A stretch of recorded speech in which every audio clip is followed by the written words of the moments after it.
A woman lived at the edge of a predator settlement where the forest met the stone dwellings of their kind. Her house was small, made from wood and clay, standing apart from the sharp towers and dens of the predators. To them, she was different, too quiet, too soft, too human.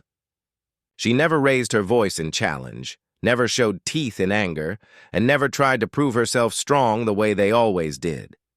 Yet strangely, it was not the warriors or the elders who came near her most often, but the cubs, the young ones, would gather around her home, sitting at her feet as if she had called them. But she never called. They came on their own, one after another, until the ground around her doorway looked like a small circle of listeners waiting for a story that was never spoken. She did not try to lead them. She did not try to command them. She simply let them be. Sometimes she would hum a soft tune, a sound that did not belong to the predator's world of roars and growls. Sometimes she would sit in silence, her eyes resting on the trees beyond, as if she could hear something hidden in the wind. The warriors noticed first. They would walk by and see their cubs sitting there, ignoring their own kind, ignoring the shouts of their fathers or mothers calling them back to training. To a predator, silence was weakness. It was submission. But the cubs did not look weak. They looked calm, steady, and strangely alert, as if they were hearing something the warriors themselves could not. The elders began to whisper about her. They said no good could come from a human who pulled cubs away from their people. Some thought she used tricks. Some thought she fed them hidden promises, but no one could explain the truth. Because the truth was that she said little at all. The children came because they wanted to, not because she demanded it. One evening, a group of hunters passed her home after a long day. Their voices were rough, filled with pride from their kill, but their steps slowed when they saw the woman on her porch. A circle of cubs surrounded her, watching the stars appear in the sky. No words were spoken. Only the crackling of her small fire broke the stillness. One of the hunters scoffed. "What do they gain here? There is no strength in silence." But another frowned. "Then why do they stay? Look at their eyes. They do not seem lost." The first hunter laughed it off, but he did not laugh long. Because the next day, his own cub was there too, sitting at her feet like the rest. The settlement grew uneasy. Some wanted to force her away. Some wanted to forbid the cubs from leaving their lessons to go to her. Yet whenever they tried to drag a child back, the little ones resisted with a quiet stubbornness no parent had ever seen. Not with teeth or claws, but with stillness. They refused to move, and no command could bend them. The woman never argued with the parents. She never tried to defend herself. When the cubs were taken, she let them go. When they returned, she welcomed them without a word. She seemed to know that silence was stronger than protest, and patience outlasted anger. Time passed, and the cubs began to change. They still learned to fight, to hunt, to roar like all predators do, but there was something different in the way they carried themselves. They did not rush blindly into quarrels. They thought before they struck. They listened before they spoke, and when they did speak, their words seemed heavier, calmer, almost wiser. The other cubs who had never sat with the woman began to notice this difference. One night, an elder confronted her directly. His voice was hard, his steps heavy. "You think your silence makes you greater than us? Our kind has lived by strength and fury for generations. You cannot change what we are." The woman did not answer at once. She simply looked at him, her gaze steady and soft. Finally, she said, "I do not wish to change you. I only sit. The children choose to join me." Her words angered him more. To predators, choice was not sacred. It was control that mattered. Yet he could not deny what he saw with his own eyes. No one forced those cubs to return to her. No one could keep them away. The truth spread slowly, like roots beneath the earth. The cubs had begun to learn something beyond their people's traditions. They learned that strength was not only in the claws or in the shout of victory. There was also strength in waiting, in listening, in being still. The woman never told them this in clear words. She only lived it, and they saw it in her. One day a fight broke out between two young warriors. Their tempers were hot, their teeth bared. The others gathered, waiting for blood. But before the blows could land, one of the cubs, still young, barely grown, stepped between them. He raised his hands, not in threat, but in calm. He spoke quietly, too quietly for most to hear, but the warriors froze. His eyes held the same steady silence that the woman carried, and slowly, the fight dissolved. The crowd was stunned. To stop a fight without force was unheard of among them. Yet it had happened before their eyes. Some whispered that the humans' silence was dangerous, that it was breaking their traditions. Others whispered that maybe it was not weakness at all, maybe it was a kind of strength their people had forgotten. The woman never claimed any title, never demanded respect, never stood above others. She was simply herself, gentle, patient, human, and that was enough. But the most surprising change came not from the cubs or the warriors, but from the land itself. Predators were creatures of noise, roars, howls, growls echoing through the night.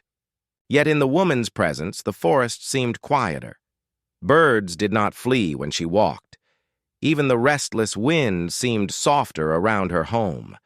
The predators began to notice, though they would not admit it openly. Something about her changed. The way the world moved. Seasons turned, and still she lived at the edge of their settlement. No one could drive her away, and no one could explain her pull. She remained an outsider, yet also something more. A center of stillness that even the fiercest could not fully reject. The cubs who had grown beside her carried that stillness within them as they became young hunters and warriors. They no longer saw silence as weakness. They saw it as choice, as power, as a weapon sharper than claws.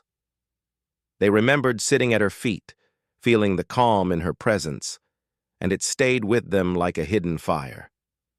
The woman herself never changed much. She grew older, her hair touched by time, but her way remained the same. She did not fight for her place, yet it was never taken. She did not shout for respect, yet it was given. She did not seek to lead, yet she was followed, not in lines or commands, but in hearts. To the predators, she would always be strange, never one of them fully. But to the cubs, she was something they could not forget. A human who showed them another kind of strength, one that did not roar but still endured. And, though many elders tried to deny it, deep down they knew the silent choice of one woman had already changed the future of their kind. The days passed quietly, yet something unusual was happening in the predator settlement. The cubs, who were once restless and wild, had begun to form a bond that no one could understand. Wherever the woman went, they followed. If she walked to the river to wash her clothes, the cubs trailed behind her in a single line, their small feet pattering on the ground. If she bent to gather herbs or wood, they crouched nearby, watching every movement as if it were a lesson. At night, when the fire at her shelter glowed soft and warm, the cubs curled up around her home as if they were her guardians. Some even slept close to her door, their breaths rising and falling in quiet rhythm. It was not forced, and it was not commanded. They simply wanted to be near her, as though something in her presence gave them peace. The warriors noticed first. They whispered to one another as they sharpened their weapons. "What trick has she used?" one muttered. "Cubs should look to us for guidance, not her." Another warrior frowned, lowering his blade. "It is not a trick. Look at her hands. Empty. Look at her eyes. Calm. She has cast no spell." Still the whispers did not stop. Some were uneasy, Others were jealous. A few were angry. To predators, strength was shown through control, through dominance, through the loudest roar. Yet here was a human, quiet and gentle, and she held the cub's attention more firmly than any warrior ever had. The elders began to debate. In the great stone hall where firelight flickered against the walls, voices rose in argument. "She is a danger," one elder declared. "The young are forgetting our ways. They need claws and rage, not silence and stares." But another elder shook his head slowly. "Perhaps it is not danger, but a gift. Look how the cubs sit. Look how they wait. They are learning something we have not taught them." The arguments went late into the night, yet no answer came. None could explain the bond between the woman and the cubs. It was something unseen, something that did not fit into their rules of power. Through it all, the woman remained the same. She did not try to prove herself to the warriors. She did not argue with the elders. She continued with her simple life, gathering food, tending her small fire, repairing her shelter. Her voice was rarely raised, but when she spoke, it was soft and even, like a stream moving through stones. The cubs listened. That was what troubled the warriors most. The cubs did not only follow her with their feet, they followed her with their eyes. Every gesture, every action, every moment of stillness seemed to hold meaning for them. When she washed her hands in the river, they copied her. When she paused to look at the stars, they lifted their own eyes to the sky.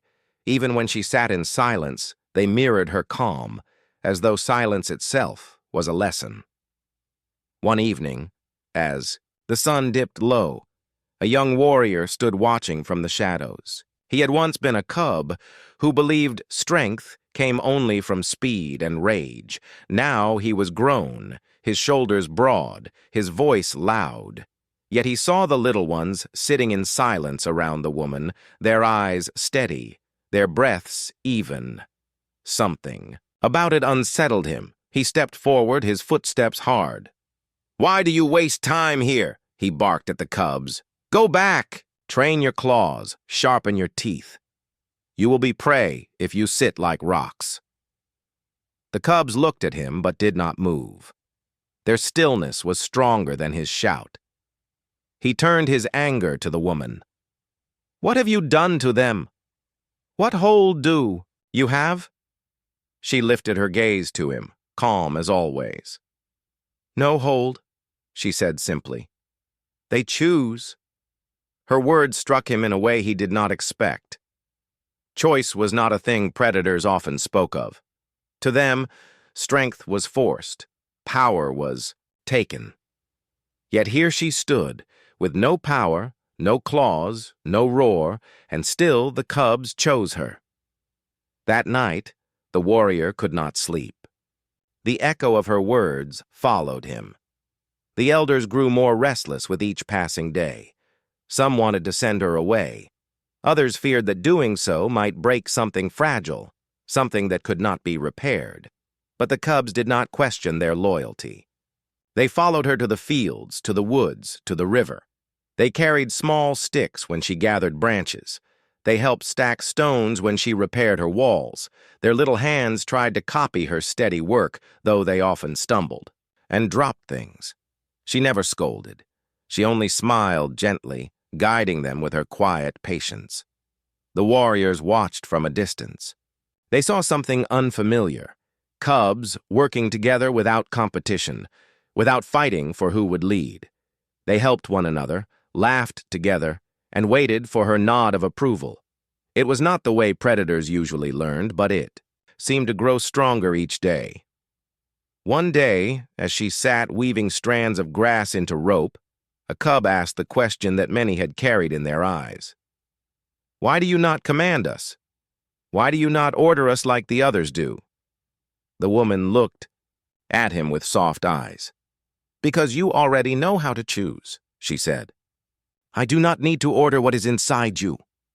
The cub tilted his head, puzzled, but her words planted a seed in him. Later, when he returned to the training grounds, he did not strike as quickly as before. He thought. He waited. He looked for choice, even in battle.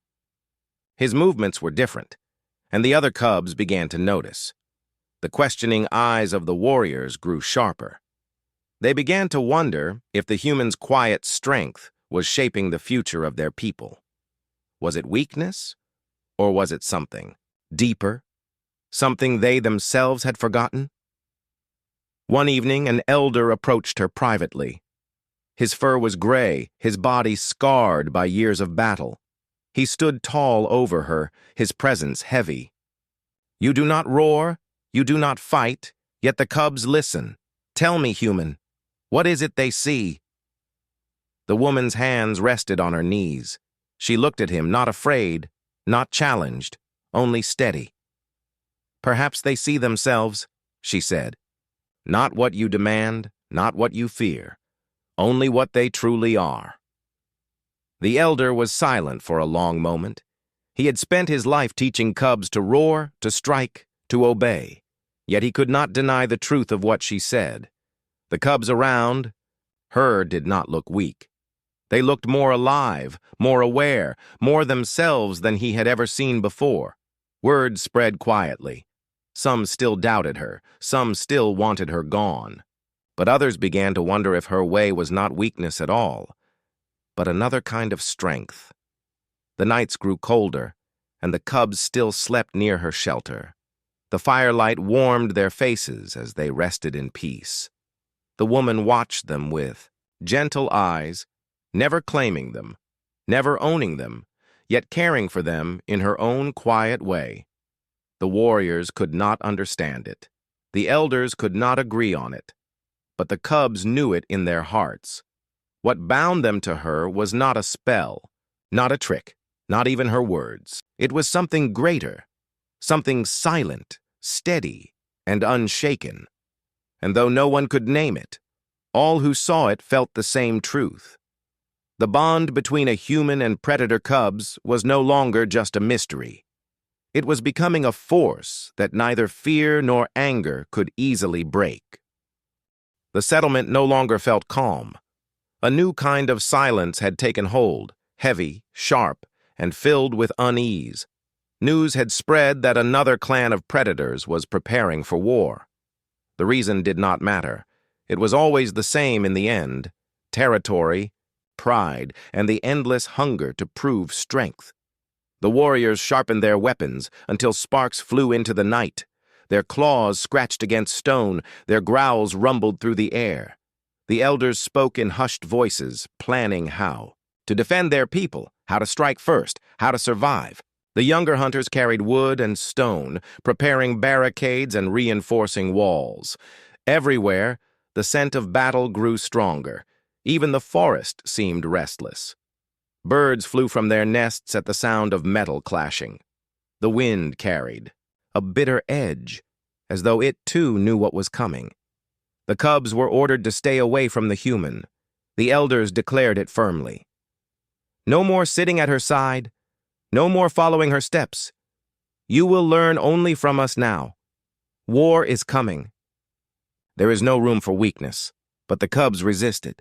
The very moment the words were spoken, they slipped back to her side. Their loyalty was unshaken. They gathered at her shelter as they always had, their eyes watching her with quiet trust. To them, she was not weakness. She was something else.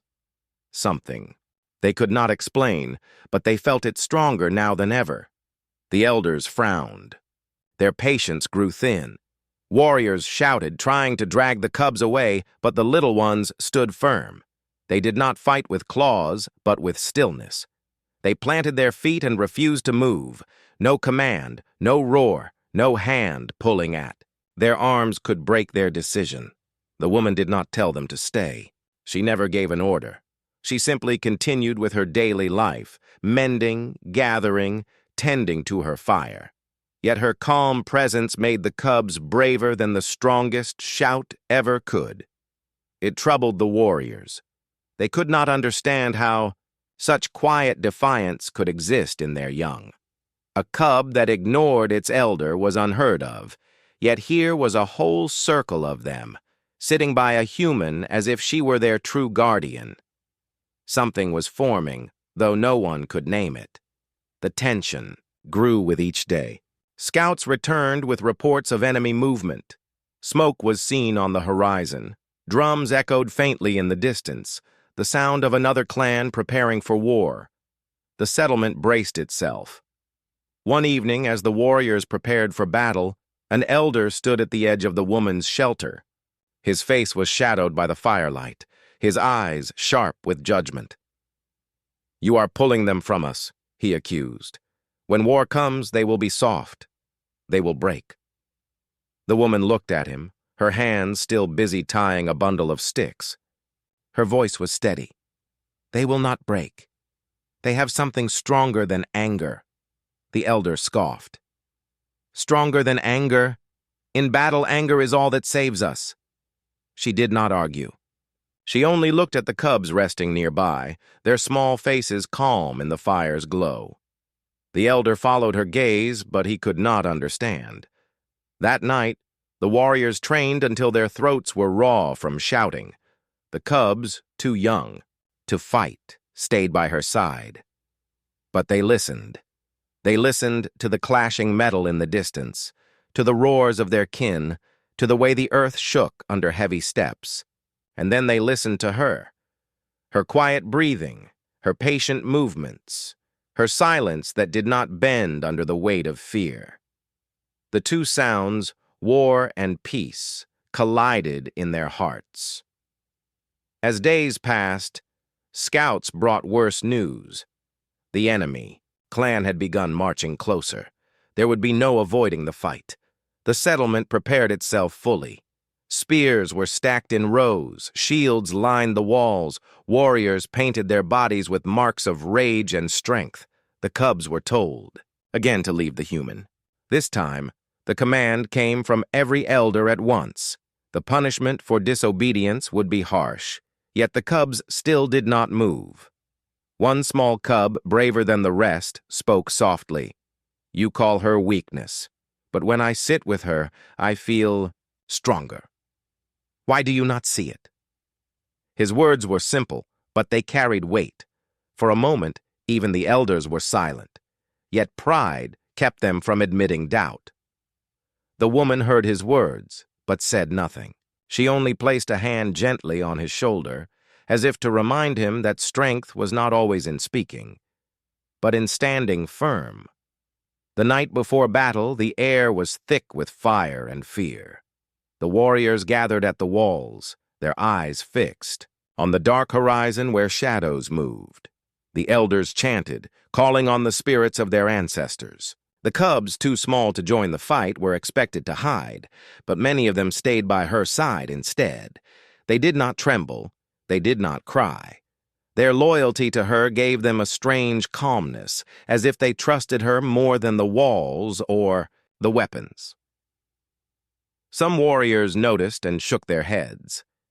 Others stared longer, wondering if perhaps the cubs had found something they themselves had lost long ago. As the first drums of war echoed through the night, the settlement waited. Every heart was heavy, every breath was short. The woman sat quietly, her hands folded in her lap, her eyes watching the horizon. The cubs leaned against her, their small bodies pressed close, seeking the same stillness she carried. Something unseen was forming in that moment. It was not a weapon, not a shield, not a roar. It was a bond that even war could not easily break. A bond between one human and the children of predators. And though no one could name it, they all felt it in the air, that the coming battle would not only test their claws and steel, but something deeper, something silent, something that had already begun to change them. The night broke open with sound. Drums beat from the enemy camp, deep and thunderous, rolling across the land like the footsteps of giants. The predators of the settlement stood ready on their walls, weapons clutched tight, their eyes sharp in the firelight. The air itself seemed to tremble, heavy with the weight of what was about to come.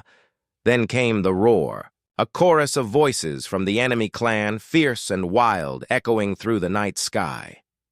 It was answered at once by the defenders, their own roar rising to meet it. The sound shook the earth, louder than thunder, and then the first clash began.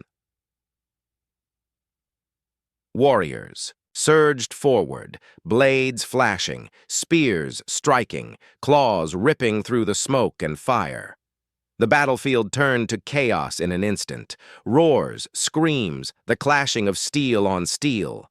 Sparks flew where weapons met, and the ground shook under. The stampede of bodies. The sky was dark with ash and the glow of burning torches. In the middle of all this fury, away from the heaviest blows, the cubs gathered around her. She did not run. She did not hide. She stood at the edge of her shelter, her figure calm against the madness of war. The cubs pressed close, not with fear, but with determination, as though guarding their own alpha. They were too small to fight, yet their courage blazed in their eyes. When danger drew near, when the sound of rushing feet or the shadow of a blade came too close, the cubs formed a circle around her. Their little bodies stood firm, their faces fierce with loyalty. It was then that the warriors noticed, even in the heart of battle. Their eyes caught the sight of the human woman standing tall with the cubs at her side. She had no weapon, no armor, no roar. Yet she had something else, something the warriors had never seen before. A strange silence seemed to surround her, even as chaos raged all around. And in that silence, the cubs stood braver than ever, their courage shining brighter than fire. At first, some warriors thought it foolish. "Why do they not hide?" one shouted as he struck down an enemy. "Why do they waste themselves there?" But another warrior, bloodied and panting, looked closer. His voice lowered. "No! Look at them. They are not weak. They are not afraid. They are stronger than we are." The woman did not shout commands. She did not raise her hands to control them. She simply stood with calm eyes, watching the battle unfold, her presence steady like an anchor in the storm.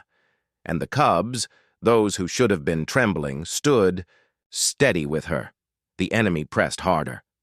Flames spread across the edges of the settlement. Smoke filled the air, stinging eyes and choking lungs. The clash of weapons rang louder, and the ground was slick with the sweat and blood of fighters.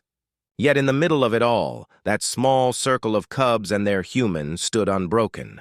An enemy warrior broke through the defenses, charging straight toward her shelter. His weapon raised high, his roar splitting the night. For a heartbeat, it seemed she would fall. But before he could strike, the cubs moved as one. They rushed forward, not with claws to kill, but with the fierceness of guardians. They pushed against him, bit at his arms, clawed at his legs, shouting in high voices. The human woman did not flinch. She stood still, her gaze unshaken. Her calmness did not weaken them. It fed them. The enemy warrior, shocked by their courage, stumbled back just long enough for a defender to cut him down. The sight spread like fire through the battlefield. Predators paused in their fights, their eyes turning toward the human and the cubs. What they saw was not weakness. What they saw was truth. Strength was not only in the roar. It was not only in the weapon. Strength could also be found in loyalty, in stillness, in courage that burned without rage. The warriors fought harder after that moment. It was as if the cubs' defiance lit something in their hearts. They swung their weapons with renewed force, not only for their clan, but for the bond they had just witnessed. The battle raged on, hour after hour, until the first light of dawn touched the sky. Both sides were bloodied and broken, but the defenders held. The enemy clan, beaten back, retreated into the shadows of the forest. The settlement was left standing, scarred but alive. Smoke curled from the ground, and the air was heavy with the memory of what had been lost. Yet there was also something new, something stronger than before. In the aftermath, the warriors gathered, their bodies weary, their voices low. They spoke, not only of victory, but of what they had seen with their own eyes. The human woman, unarmed, had stood firm. The cubs, disobedient and small, had shown the courage of true warriors. The elders, too, could not ignore it. Their pride was heavy, but even they felt the truth pressing against their hearts. They had called her weakness, yet her presence had not broken them. It had strengthened them. One elder finally spoke aloud what many were thinking. Perhaps her silence is not weakness. Perhaps it is the fire we did not see. The cubs still gathered at her side, their loyalty brighter than ever. They had faced danger, and they had not abandoned her.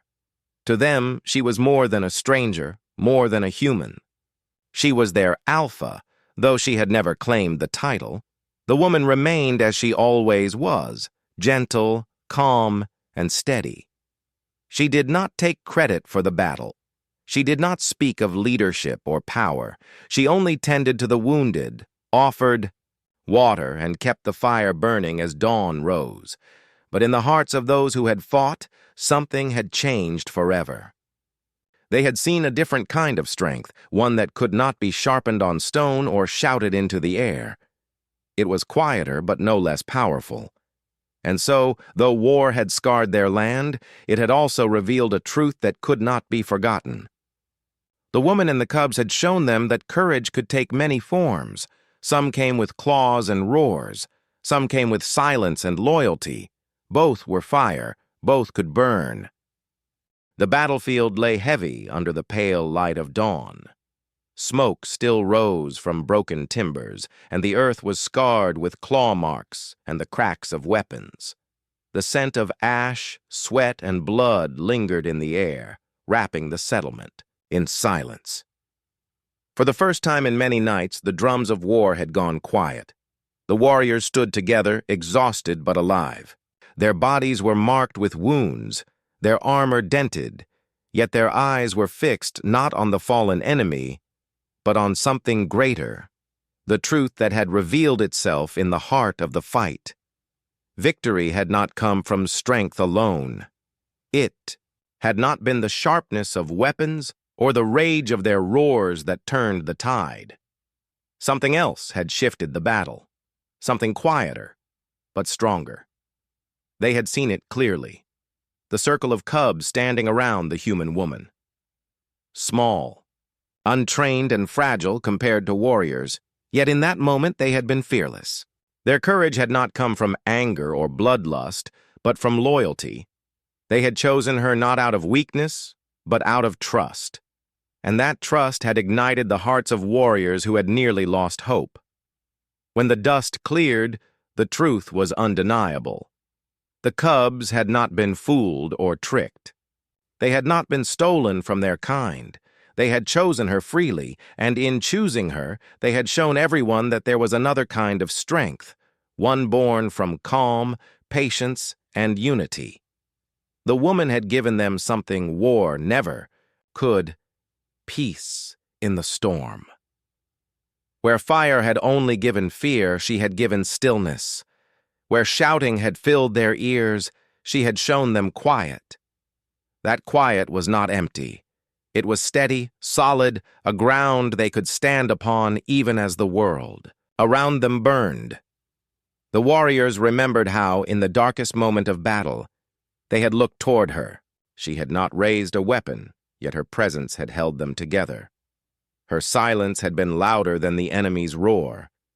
For the first time, the elders were silent too. They could not scold. They could not argue. They had seen it with their own eyes. The cubs' choice was not rebellion, but wisdom. They had seen strength where no one had thought to look. The settlement gathered in the aftermath. Warriors tended to wounds. Hunters brought water. Elders counted the fallen. And through it all, the cubs remained by her side, their loyalty shining, even brighter in the morning light. No one tried to pull them away now. No one dared. The human woman did not speak of victory. She did not stand above them to claim honor. She simply moved among the wounded, washing cuts, offering cloth, whispering gentle words that eased the pain.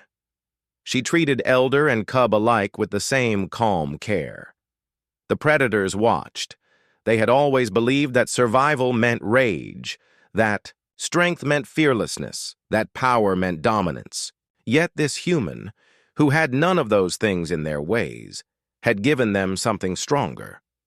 She had shown them that unity, true unity, could not be forced. It could only be chosen.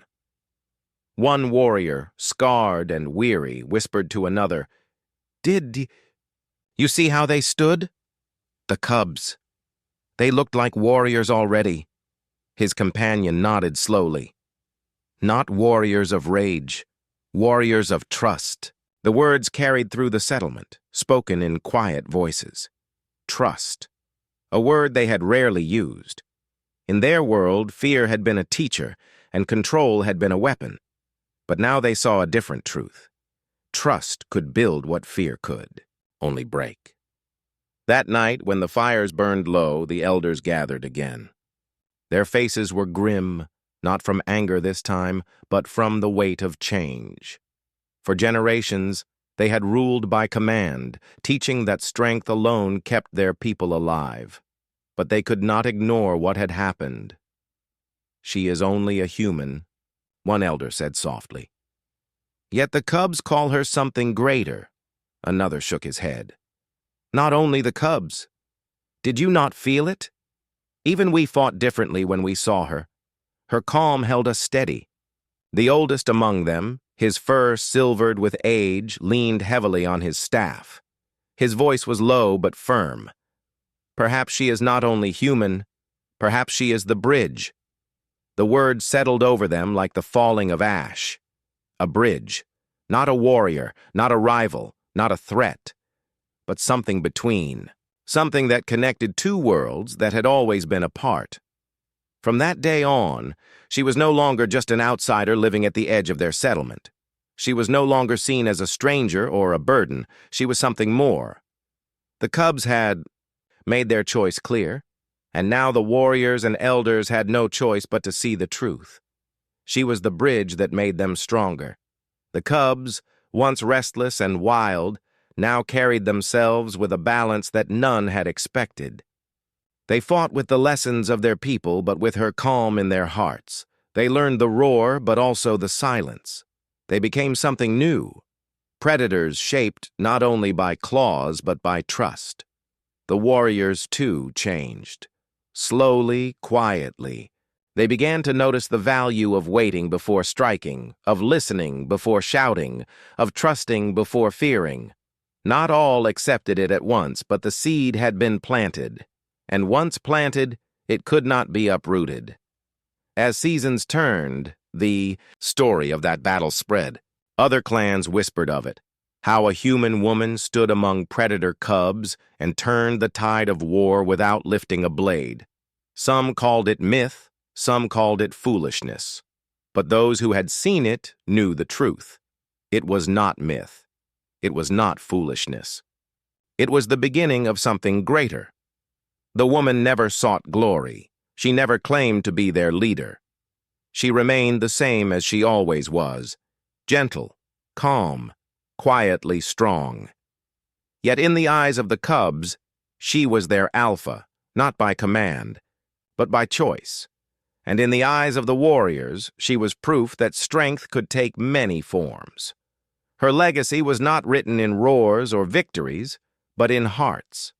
She had shown them that true power was not in crushing others, but in standing together. And so, when the next dawn rose, it did not rise only over a battlefield. It rose over a people who had been changed forever.